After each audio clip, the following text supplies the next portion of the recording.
ممكن حد يخش اوضه العمليات وياخد بنج وينام وياكل رز مع الملايكه، ولما يصحى يكتشف ان حته من جسمه ناقصه.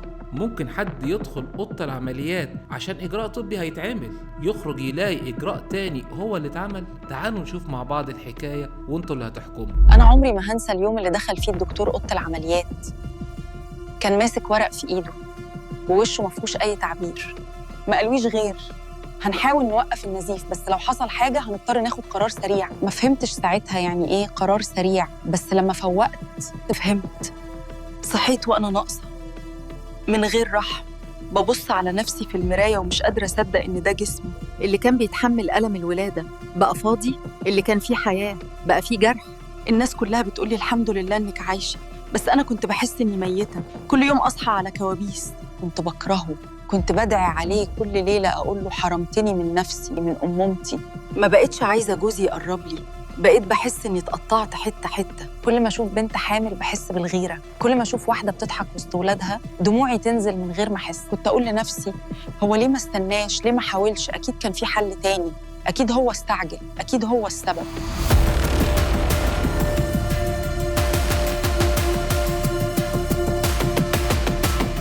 عارف يعني ايه ست تبصلك وتقولك انت السبب ان ما بقتش ست؟ كلمة زي دي بتفضل محفورة في قلب اي دكتور طول عمره.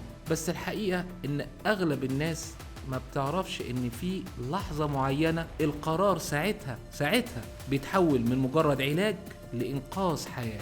نادية ما كانتش ضحية دكتور متسرع أبدا، نادية كانت ضحية نزيف اسمه نزيف ما بعد الولادة، من أخطر الحالات اللي ممكن تواجهها أي ست في العالم. اللي حصل إن نادية بعد ما ولدت بنتها حصل عندها نزيف عنيف جدا. ده بيحصل لما الرحم بعد الولادة ما بينقبضش كويس، أو لما بيبقى فيه بواقي مشيمة جوه الرحم، أو لما بيحصل تمزق داخلي، أو إن الأوعية الدموية ما بتقفلش.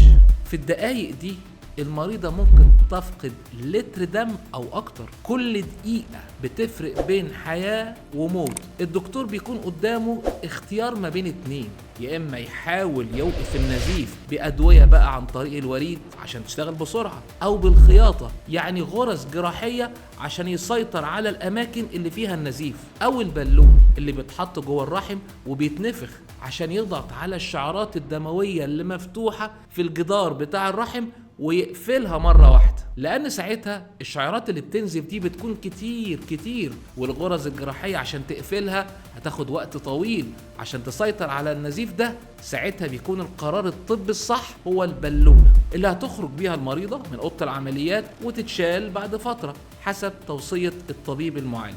بالمناسبة البالونة دي اسمها بكري بالون، اخترعها طبيب عربي اسمه يونس نعمان بكري، هو حاليا أستاذ دكتور في الولايات المتحدة الأمريكية. لو كل ده فشل، أدوية، غرز جراحية، بكري بالون، بيضطر الدكتور إنه يشيل الرحم، وده اللي حصل بالفعل مع نادية. الدكتور ما كانش جزار، هو كان بيحارب الموت بإيده.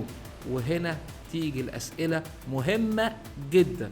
عاوزين نطرح الثلاث الأسئلة المهمة دول، نعرف الأسئلة دي الأول قبل ما نجاوب عليها. السؤال الأول، ليه ممكن الدكتور يشيل الرحم؟ السؤال الثاني، هل في علاجات متاحة ممكن نلجأ ليها قبل ما نوصل لمرحلة استئصال الرحم؟ السؤال الثالث وده سؤال مهم جدا، هل الأنوثة ممكن تروح بعد استئصال الرحم؟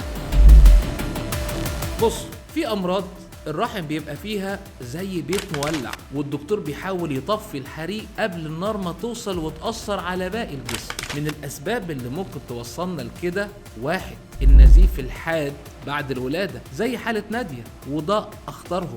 2 تمزق أو انفجار في الرحم أثناء الحمل أو الولادة. 3 أورام ليفية ضخمة بتكبر جوه الرحم وعاملة نزيف مستمر. 4 تجدد رحمي اللي بيحصل فيه تضخم في الجدار العضلي بتاع الرحم وبيكون برضو سبب لنزيف مستمر. 5 سرطان في الرحم، سواء في جسم الرحم أو في عنق الرحم، أو سرطان في المبايض. هنا الاستئصال بيكون ضروري عشان ننقذ حياة المريض. 6 التهابات مزمنة وصديد في الحوض بياكل الأنسجة سواء بره الرحم زي الأنابيب والمبايض أو الرحم نفسه. القرار ده مش بيتاخد بسهولة أبدا، كل دكتور بيحلم إنه ما يوصلوش.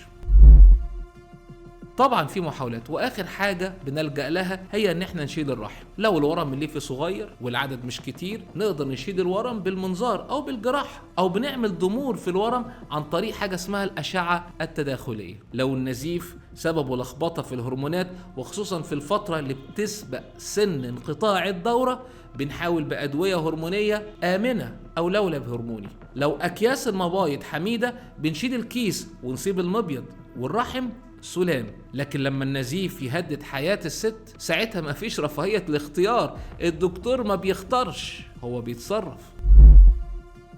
أكتر حاجة بتخوف أي ست بعد العملية دي، عملية استئصال الرحم، إنها تحس إنها فقدت أنوثتها أو خلاص خلصت، لكن الحقيقة مختلفة تماما. الهرمونات اللي بتفرزها المبايض ممكن تتعوض. إزاي؟ أولا لو المبايض ما اتشالتش والرحم بس هو اللي اتشال، المبايض بتشتغل عادي جدا وتفضل تطلع هرمونات عادي جدا لحد الميعاد الطبيعي بتاعها، اللي هو كده كده المبايض كانت هتبطل شغل عند الميعاد ده. قليل قوي من الستات اللي بنشيل لهم الرحم ونسيب المبايض، قليل قوي الهرمونات عندهم بتقل بدري عن الميعاد الطبيعي بتاعها. ولو ده حصل فالهرمونات هتقل قبل الميعاد الطبيعي مش بكتير، فترة سنة 2 3 بس مش اكتر. شيل الرحم لوحده زي انك تشيل شجرة جدرها بايظ بس تسيب البستان حوالين منها يعيش. ثانيا لو شلنا الرحم ومعاه المبايض في علاج اسمه العلاج الهرموني التعويضي HRT، بيخلي الجسم يفضل متوازن والمزاج مستقر والعظام قوية ومفيش منه اي مشكلة طالما هيتاخد تحت إشراف طبيب ومتابعته. وفي حاجات طبيعية كمان بتساعد، تغذية غنية بالكالسيوم، فيتامين د، حركة خفيفة، تمارين بسيطة زي المشي تقوي العظام وتقلل التوتر، متابعة مع الطبيب لو حصل جفاف أو ألم أثناء العلاقة الزوجية. الأنوثة مش في عضو، الأنوثة في الإحساس، في الروح، والرحم ما بيخلقش الحب، اللي بيخلقه القلب. في أقل من نص دقيقة هنصحك بالآتي: قبل ما تحكمي على دكتور اسمعي القصة كلها، ما تسيبيش أي عرض غريب من غير متابعة. لو الدكتور قال إن في احتمال عملية اسأليه ليه وإزاي، واسمعي رأي واثنين وثلاثة. اهتمي بصحتك الجسدية والنفسية بعد أي جراحة، لأن الجسم بيتعافى بس محتاج شوية وقت. واللي لازم تعرفيه إن شيل الرحم أو شيل الرحم والمبايض مش نهاية الأنوثة، دي بداية حياة جديدة محتاجة طبطبة واهتمام.